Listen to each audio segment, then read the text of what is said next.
Assalamualaikum warahmatullahi wabarakatuh.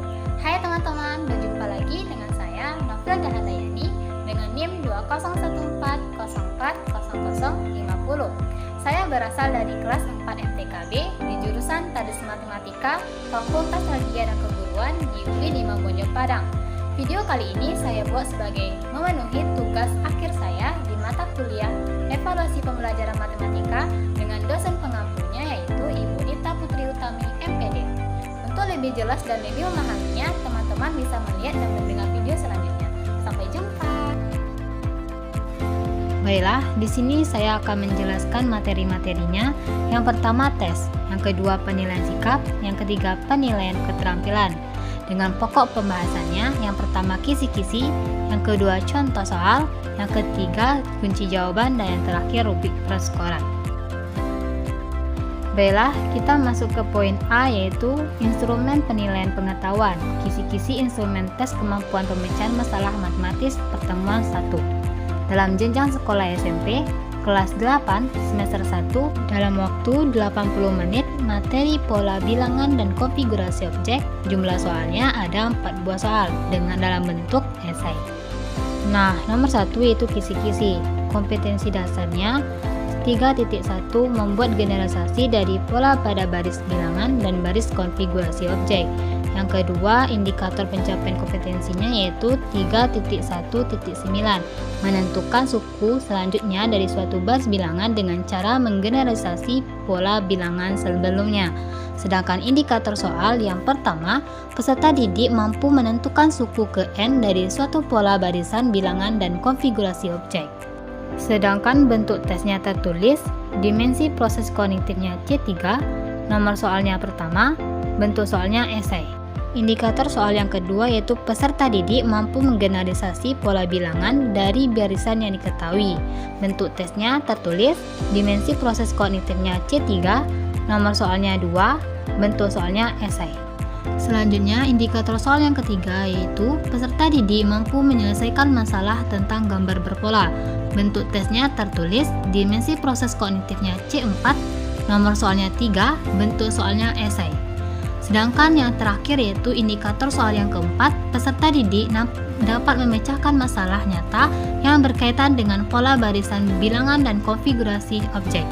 Bentuk tesnya tertulis, dimensi proses kognitifnya C4, nomor soalnya 4, dan terakhir bentuk soalnya esai. Nah, untuk yang keduanya, contoh soal tes formatif ukuran berpusatan data pertemuan pertama. Yang pertama yaitu di sebuah kompleks perumahan, fenomena rumah ditata dengan teratur. Perumahan yang terletak sebelah kiri menggunakan nomor ganjil seperti ditunjukkan oleh gambar berikut. Sedangkan berapa nomor rumah yang ke-12 dari barisan rumah sebelah kiri tersebut? Soal yang kedua, Andi sedang menumpuk kursi yang tingginya masing-masing 90 cm. Tinggi tumpukan 2 kursi 96 cm dan tinggi tumpukan 3 kursi 102 cm. Berapakah tinggi tumpukan 10 kursi? Soal yang ketiga yaitu perhatikan gambar pola berikut ini. SpongeBob ada 1, Patrick ada 4, dan Nobita ada 9. Di sebuah toko boneka terdapat beberapa jenis boneka yang akan dijual. Di antaranya boneka SpongeBob, Patrick, Nobita, dan lain-lain. Boneka tersebut tersusun rapi di lemari kaca seperti gambar di atas. Jika penjual toko ingin menambah dagangannya pada urutan yang ke-15 yaitu boneka Doraemon, berapa banyak boneka Doraemon yang harus disediakan oleh toko tersebut? Soal yang terakhir atau soal yang keempat, bayangkan bahwa ada sebuah pohon yang pada awalnya tumbuh dari satu batang pokok, lalu bercabang berupa dahan dan pada masing-masing dahan tersebut tumbuh ranting. Demikian seterusnya sampai terbentuk gugusan-gugusan ranting yang semakin besar ukurannya. Apabila pada setiap dahan tumbuh 2 ranting, dapatkah kalian selidiki berapa banyak ranting yang dapat tumbuh ketika dahannya tumbuh 12? Nah, masuk yang ketiga yaitu kunci jawaban. Untuk soal yang pertama yaitu kita terlebih dahulu kita ketahui pola bilangan ganjil 1, 3, 5, 7. U1 nya sama dengan A sama dengan 1.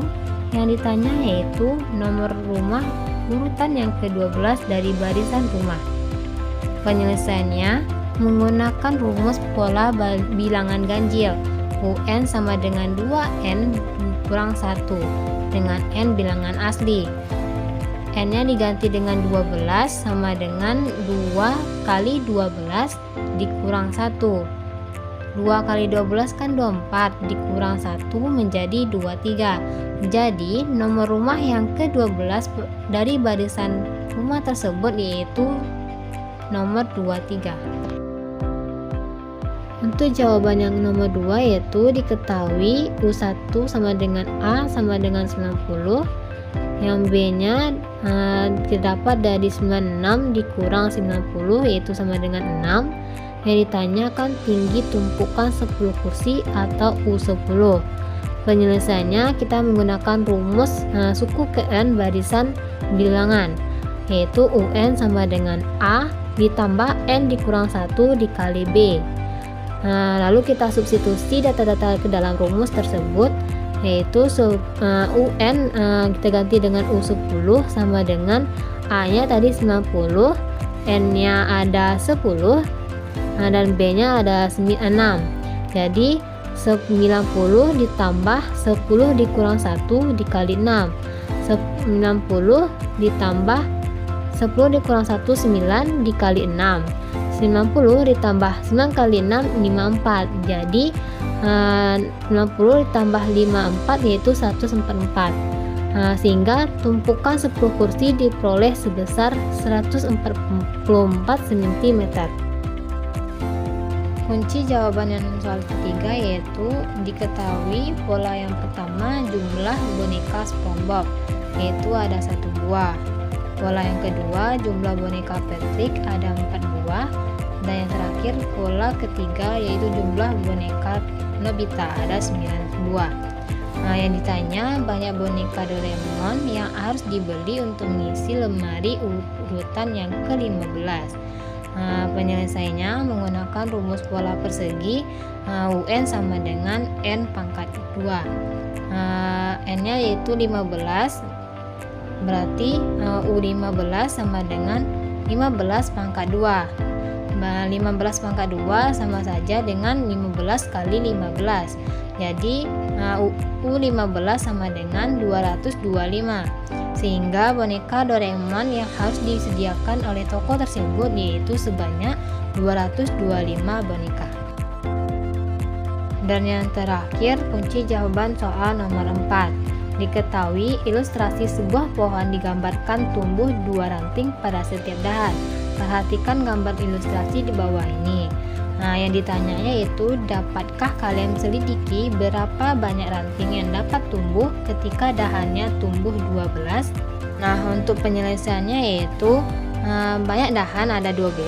Yang pertama itu dahan yang pertama terdapat tumbuh 2 ranting. Jadi satu dahan dikali 2 ranting jadi sama dengan 2 ranting. Sedangkan dahan yang kedua yang bercabangnya yang tadi dapat yaitu 2, berarti 2 dikali 2 sama dengan 4.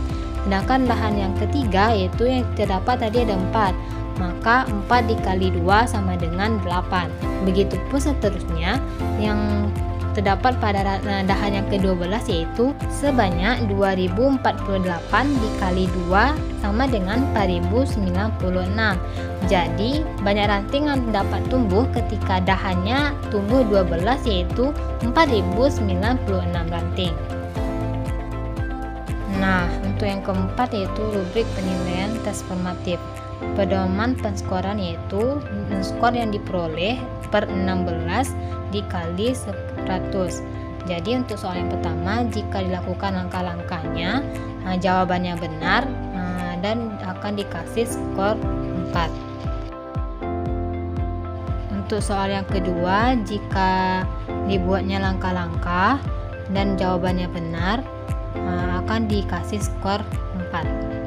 Dan untuk soal yang ketiga yaitu sama dengan soal nomor 2 dan 1, jika dibuatnya langkah-langkahnya dan jawabannya akhirnya sama ataupun benar akan dikasih skor 4. Dan untuk soal yang terakhir, soal 4, jika dilakukan setiap langkahnya dibuatnya tabel dan hasilnya benar, akan dikasih skor 4. Baiklah, kita masuk ke poin B, yaitu instrumen penilaian sikap. Sikapnya yaitu respon siswa terhadap pembelajaran matematika dengan menggunakan model pembelajaran Problem Based Learning atau PBL. Dengan indikator ada 5 buah. Yang pertama, menunjukkan minat siswa terhadap pembelajaran matematika menggunakan model pembelajaran Problem Based Learning. Dengan nomor soal penyatannya ada positif dan negatif. Untuk indikator yang pertama ini, positifnya nomor 1, negatifnya nomor 11. Untuk indikator yang kedua, menunjukkan kesungguhan siswa dalam mengikuti pembelajaran matematika menggunakan mode pembelajaran Problem Based Learning. Untuk positifnya soal 2 dan negatifnya soal 3. Indikator yang ketiga yaitu menunjukkan manfaat pembelajaran menggunakan model pembelajaran Problem Based Learning. Positifnya nomor soal 5 dan negatifnya nomor soal 4. Indikator yang keempat yaitu menunjukkan manfaat pembelajaran matematika menggunakan mode pembelajaran Problem Based Learning dalam meningkatkan kemampuan pemecahan masalah matematis siswa.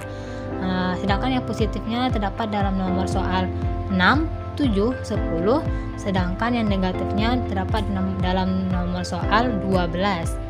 Dan indikator yang terakhir yang kelima yaitu menunjukkan aktivitas siswa dalam pembelajaran matematika yang menggunakan mode pembelajaran Problem Based Learning. Yang positifnya terdapat nomor soal 9, sedangkan yang negatifnya terdapat nomor 8.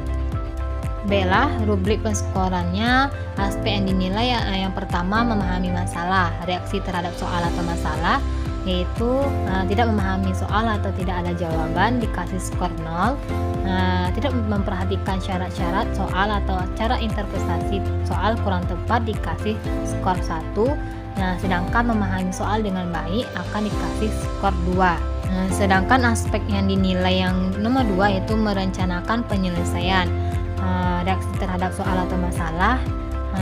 Yang pertama, tidak ada rencana strategi penyelesaian akan dikasih skor 0. Strategi yang direncanakan kurang tepat akan dikasih skor 1. Menggunakan satu strategi tertentu tetapi mengarah pada jawaban yang salah akan dikasih skor 2. Menggunakan satu strategi tertentu tetapi tidak dapat dilanjutkan akan dikasih skor 3. Sedangkan menggunakan beberapa strategi yang benar dan mengarah pada jawaban benar akan dikasih skor 4. Aspek yang dinilai yang ketiga yaitu menyelesaikan masalah. Reaksi terhadap soal atau masalah, jika tidak ada penyelesaian akan dikasih 0. Tidak ada penyelesaian tetapi prosedur tidak jelas akan dikasih skor 1. Menggunakan satu prosedur tertentu dan mengarah pada jawaban yang benar akan dikasih skor 2. Menggunakan satu prosedur tertentu yang benar tetapi salah dalam menghitung akan dikasih skor 3. Sedangkan yang menggunakan satu prosedur tertentu yang benar dan hasil yang benar akan dikasih skor 4. Sedangkan aspek yang dinilai yang selanjutnya yaitu memeriksa kembali, reaksi terhadap soal atau masalah. Jika tidak ada pemeriksaan jawaban akan dikasih skor 0. Selanjutnya pemeriksaan hanya pada jawaban perhitungan akan dikasih skor 1. Dan yang terakhir pemeriksaan hanya pada proses yaitu akan dikasih skor 2. Sedangkan pemeriksaan pada proses dan jawaban akan dikasih skor 3. Untuk poin C yaitu instrumen penilaian keterampilan proyek.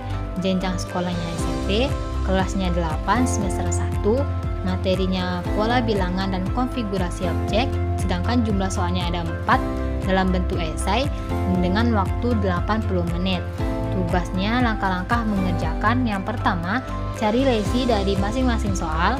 Yang kedua, setiap kelompok membuat minimal 2 permasalahan dan penyelesaiannya. Yang ketiga, dari data tersebut, sajikan data tersebut ke dalam bentuk tabel jika dibutuhkan sehingga mempermudah yang dilakukan atau mencari jawabannya.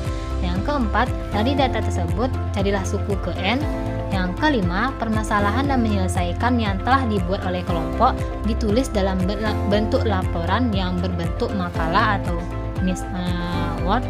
Dan yang keenam, bentuk tabel rencana kegiatan penyelesaian tugas proyek lengkap dengan jawaban dan uraian tugas anggota. Dan yang terakhir, laporan dikumpulkan paling lambat 3 minggu setelah tugas ini diberikan. Dan rubrik penilaian proyek, skor A sekitar 86-100 dengan kriteria. Yang pertama, permasalahan dan penyelesaiannya sudah benar dan sesuai dengan konsep materi. Yang kedua, laporan memuat perencanaan, pelaksanaan, dan pelaporan. Yang ketiga, bagian perencanaan memuat tujuan kegiatan yang jelas dan pembagian tugas anggota kelompok. Yang keempat, bagian pelaksanaan memuat proses pengumpulan data yang baik, pemecahan masalah yang masuk akal atau nalar, dan menyajikan data berbasis bukti. Dan yang kelima, bagian pelaporan memuat permasalahan yang dibuat sendiri oleh kelompok, bukan hanya mengambil dari buku, sumber, atau internet, serta terdapat kesimpulan dari hasil diskusi kelompok. Dan yang terakhir, kerjasama kelompok sangat baik. Sedangkan skor B sekitar 75-85 dengan kriteria. Yang pertama, permasalahan sebagian besar sudah benar dan sesuai dengan konsep materi yang dipelajari. Yang kedua, laporan memuat perencanaan, pelaksanaan, dan pelaporan. Yang ketiga, bagian perencanaan memuat tujuan kegiatan yang jelas dan pembagian tugas anggota kelompok. Yang keempat, pembagian pelaksanaan memuat proses pengumpulan data yang baik, pemecahan masalah yang masuk akal atau nalar, dan penyajian data berbasis bukti. Yang kelima, pembagian pelaporan belum membuat permasalahan yang dibuat sendiri oleh kelompok dan hanya mengambil dari buku, sumber, atau internet, walaupun sudah terdapat kesimpulan dari hasil diskusi kelompok. Dan yang terakhir, kerjasama kelompok sangat baik. Untuk skor C, sekitar nilainya 65-74 dengan kriteria. Yang pertama, permasalahan dan penyelesaiannya ada beberapa yang keliru dan kurang sesuai dengan konsep materi yang dipelajari. Yang kedua, laporan belum memuat perencanaan,